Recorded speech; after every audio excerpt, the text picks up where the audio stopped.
Buenas noches, gracias a todos y en especial a nuestros panelistas. Eduardo, en la campaña brasilera, Bolivia ha salido en algunos episodios. Uno que recuerdo en la punta de la lengua es el episodio de las refinerías brasileras en Bolivia y la acusación de Bolsonaro de que se dejó tomar las refinerías que, si recordamos, fueron compradas finalmente o nacionalizadas, a ponerles el nombre que tuvieron en su momento, pero pagadas por el Estado boliviano. Y eso me hacía recuerdo a la frase que dicen que Lula dijo a propósito de esa toma de refinerías, que con Bolivia había que tener paciencia estratégica. Yo quisiera ver, ¿cómo entiendes tú que el Estado brasilero va a tener como memoria de los desplantes bolivianos, ya no tan pasados como los de las refinerías, pero por ejemplo esto de pagarle una multa al Brasil para venderle gas a la Argentina, etcétera? O sea, ¿esa memoria perturba o esa memoria solamente le pertenece a Bolsonaro para hacer una caricatura? Bueno, eh, primero creo que es importante situar a Lula en un contexto algo más histórico, ¿no? Lula no es una persona un presidente, digamos, que está llegando a la política y que de alguna manera lo podemos ver con un análisis completamente fresco, inclusive coyuntural, en relaciones con Congreso, relaciones con el presidente que sale. Lula tuvo una actuación extraordinaria, yo creo, en sus primeros dos gobiernos. Eh, un poco, yo creo que es importante recordar que cuando llegó Lula en su primera presidencia, llegó a un Brasil en crisis. Y llegó a un Brasil en crisis con una lógica en la que, de alguna manera, su plan económico, no voy a decir que cambió de manera súbita, pero más bien se montó sobre las reformas que había hecho el Brasil bajo Fernando Enrique Cardoso. Tal es así que en alguna ocasión Fernando Enrique dijo que Lula era más neoliberal que él, ¿no? Y creo que esto demuestra algo sobre la característica peculiar que tiene Lula. Lula ha sido un gobernante muy pragmático y fue muy pragmático durante sus dos periodos. Eso no quiere decir que dejó de lado su izquierdismo, ¿no? Que dejó de lado, especialmente en algunos momentos, su retórica de izquierda y en ese sentido su relación con gobiernos de izquierda. Como dijo Walter, por ejemplo, creo que para el proyecto de Brasil, Venezuela era un inconveniente muy grande, porque radicalizaba posiciones en las cuales Brasil quizás hubiera podido llevar un proyecto de izquierda de una manera pragmática y mucho más, digamos, de una forma mucho más exitosa. Eh, el pragmatismo de Lula, yo lo entiendo de una manera que Walter la estaba mencionando. Ustedes se acordarán de la Cumbre de las Américas en Mar del Plata, donde los gobernantes de izquierda, digamos, empezando por Kirchner y pasando por Evo, que no era presidente todavía, ¿no? Se tomaron turnos en quién insultaba más a George Bush. El único que no insultó a George Bush fue Lula. Y es más, al regreso a Estados Unidos, George Bush paró en Brasilia. Y yo les digo simplemente por entrevistas que he tenido con ex embajadoras, ambas que estuvieron en Bolivia, una Liliana Ayalde, que fue embajadora en Brasil, y la otra que es Donna, como apellidaba Donna Hreinak, que también fue embajadora en Brasil, y ambas en sus memorias, en sus conversaciones, lo que dicen, destacan esa extraordinaria relación que tuvo Lula con George Bush, algo que inimaginable, ¿no? Pero apunto a eso porque creo que en algún sentido, y esto verdaderamente creo que es importante verlo, en la forma en la que él también lidió con Bolivia. lidió con Bolivia de forma pragmática, viendo lo que había en Bolivia. Creo que su posición, tanto respecto a las refinerías, y creo que él entendió mucho mejor que nosotros los bolivianos, que lo que en Bolivia se hacía no era una nacionalización, sino un cambio de reglas, ¿no? Y creo que él lo entendió mucho mejor que por lo menos ese despliegue, inclusive militar, que tuvo Evo en ese momento.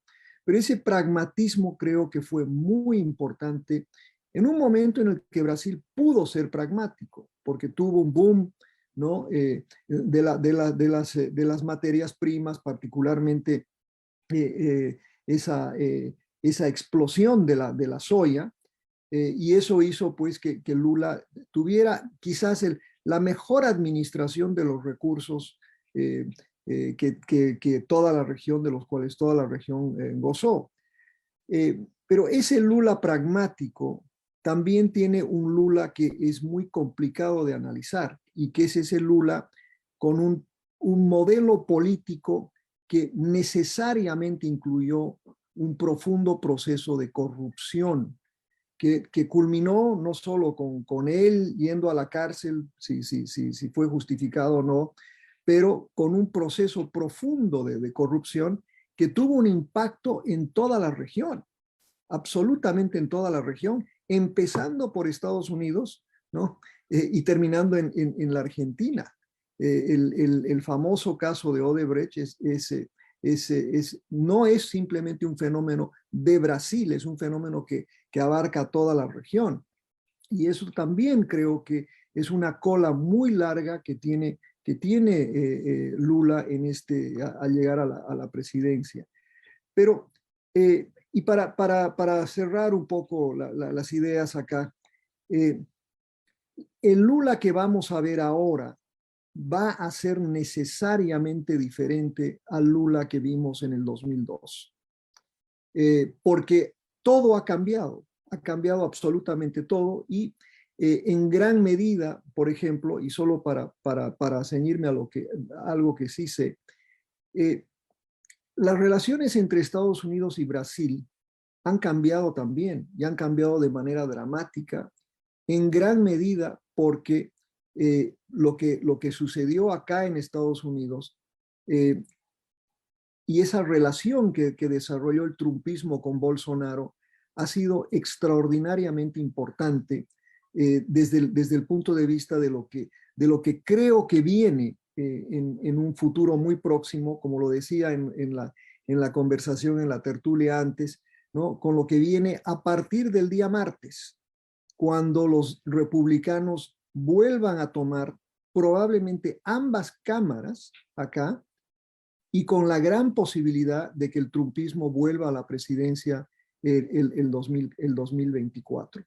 Eso hace entonces que para Lula la relación con una tendencia, si bien la tendencia, digamos, hacia la izquierda la estamos viendo en Sudamérica, ¿no? La tendencia global, yo creo, y estos ciclos duran poco, ¿no? Ya no duran, el ciclo de Bolsonaro puede haber sido de 4 años y el de Trump de 4 años, pero son ciclos cortos, y son ciclos que están apresurándose cada vez más. Y yo creo que lo que viene ahora, un ciclo muy fuerte de derecha en el norte, un ciclo en Europa y en Estados Unidos muy fuerte, que va a condicionar cómo Lula puede ejercer un liderazgo más allá de Brasil. Y en eso sí coincido con Gustavo, que creo que el pragmatismo no va a eludir a Lula en este segundo término, va a ser mucho más fuerte, pero sí va a tener que ser particularmente pragmático en el contexto regional, ¿sí? Y yo sí creo que esa lógica que decía Gustavo entre Petro y Boric, ¿no? Que no es lo mismo hablar de todos en la izquierda como una, pero el verdadero líder de la izquierda latinoamericana en estos días, con la llegada de Lula, es Lula. Lula es el líder histórico frente a un Boric con muy poca experiencia y a un Petro que aún no se consolida y que está empezando a tener problemas de gobernanza en Colombia a pocos días de haberse posesionado. Entonces creo que Lula es para ese pragmatismo, digamos, de una izquierda aceptable, más europea, etcétera, es una muy buena noticia. Y Lula sí puede, yo creo, y si lo hace le irá bien internacionalmente, sí puede jugar un papel clave más allá de la región, ¿no? Como él tenía anticipado, no se olviden que Lula tenía unas proyecciones enormes en el África, que Lula tenía unas proyecciones enormes de que Brasil iba a pronto convertirse en la quinta economía más grande del mundo, ¿no? Y todo eso yo creo que Lula lo tomó como un producto de su estilo de liderazgo. Él, para volver a eso, va a tener que ser extraordinariamente pragmático, más pragmático inclusive de lo que fue el año 2002, en condiciones completamente diferentes. Y una última cuestión que sí creo que es importante decirlo. Hace poco ahí jugando con las redes sociales, me encuentro con algo que supuestamente han presentado unas grandes evidencias de fraude en Brasil y que esto ahora es tendencia mundial en las redes sociales y que pues obviamente esto el día lunes se volverá en un escándalo. Ya sabemos cómo son las redes. Solo señalo eso porque pienso que estamos en un contexto, y lo vuelvo a poner en el contexto trumpista bolsonarista, con esta impresión, ¿no? De que si yo gano las elecciones han sido legítimas. Y si yo las pierdo, no han sido legítimas, ¿no? Creo que eso y el bolsonarismo con la fuerza en el Congreso, la fuerza que tiene en algunas gobernaciones, muchas gobernaciones, con todas esas fuerzas sociales a las que se ha referido Gustavo, yo creo que tenemos que tener mucho cuidado en los próximos meses por esos paralelos que existen con lo que sucedió acá en enero del 2021, ¿no? Yo no estoy descontando todavía una transición pacífica y creo que el error mío al analizar la transición en Estados Unidos el 2021 fue que yo desconté por completo la posibilidad de que algo como el 6 de enero se diera. Y creo que en Brasil y la región tiene que estar mirando lo que está sucediendo en Brasil con mucho cuidado. Para ponerlo en dos papeles, ¿tú esperarías, haciendo el énfasis que has hecho en el pragmatismo de Lula, ¿tú esperarías que Brasil se comporte con Bolivia durante Lula como un cliente insatisfecho o como un hermano mayor? Perdón, no te escuché la segunda parte. ¿Un cliente insatisfecho o? O un hermano mayor tolerante. Bueno, yo creo que Lula, si bien como dijo alguien que Bolivia quizás no es importante en un contexto, ¿no?, ruso, chino, Estados Unidos, etcétera, para Brasil sí es extraordinariamente importante Bolivia. Y tener a una Bolivia convolucionada no le conviene para absolutamente nada. Entonces, en ese sentido, yo creo que Lula va a prestar mucha atención a lo que sucede en Bolivia y yo creo que probablemente va a ser más el hermano mayor preocupado, ¿no? Y creo que Lula, que es un poco, ¿no? La pregunta de Roberto cuando tú no estuviste, es interesante. Yo conocí a Marco Aurelio en algunos foros y tuve debates interesantes con él, precisamente por el rol que jugó acá en Bolivia. pero él se sentía verdaderamente como alguien que quería a Bolivia, pero lo veía más o menos como tú lo has descrito, ¿no? Bolivia es el hermano mayor, el que cuida de nosotros, pero más que nada porque no le conviene a Brasil tener un hermano díscolo, ¿no? Eh, y sobre todo, no, tenemos que ver que de alguna manera la importancia que tiene Bolivia en el sentido de que Bolivia produce una gran cantidad de droga, ¿no? Que está ingresando a Brasil y que está pues, afectando a las ciudades más grandes.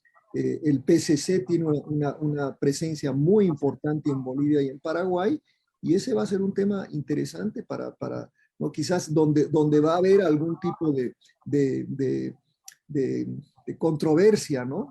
Pero en general yo creo que el rol de Brasil hacia Bolivia va a ser buscar tranquilizar la situación, ¿no? Buscar el diálogo, precisamente como dijo Walter. Gracias, Eduardo.